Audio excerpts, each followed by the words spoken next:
मृत्यूनंतर आत्म्याचा पहिला अनुभव काय असतो? गरुड पुराण प्रेतखंड अध्याय 2 आणि 3 नुसार जेव्हा आत्मा त्याच्या शरीरापासून वेगळा होतो तेव्हा तो गोंधळलेल्या अवस्थेत असतो. त्याला काही वेळ लागतो हे समजायला की आपण आता जिवंत नाहीये, आणि हीच ती पहिली व शेवटची वेळ असते जेव्हा आत्मा आपल्या शरीराला बाहेरून बघतो. एरवी आपण स्वतःला आरशामध्ये बघतो, पण ते सुद्धा आपलं रिफ्लेक्शन असतं. पण मरणानंतरची स्थिती ही फार वेगळी असते. शरीर सोबत नसतं, यामुळे कोणाचा स्पर्शही होत नसतो ना कोणाला करताही येत असतो. त्या आत्म्याचे बायको लेकरं, भावंड, काही नातेवाईक तो हयात नाहीये यामुळे हळहळ व्यक्त करतात, रडतात.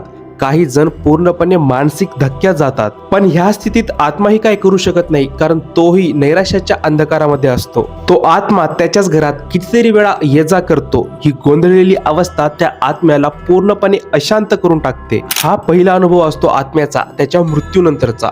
मित्रांनो, हा एपिसोड पहिला होता आपल्या 10 दिवसांच्या गरुड पुराणाच्या सिरीजचा. आत्म्याचा पुढचा प्रवास कसा असतो, त्याला यमदूत घ्यायला केव्हा येतात, नरकातील सर्वात भयंकर शिक्षा कोणची व तिचे परिणाम काय, या सर्व प्रश्नांची उत्तरे पुढील एपिसोडमध्ये आपण जाणून घेऊ. त्यासाठी ऐरावत वार्ताला नक्की फॉलो करा.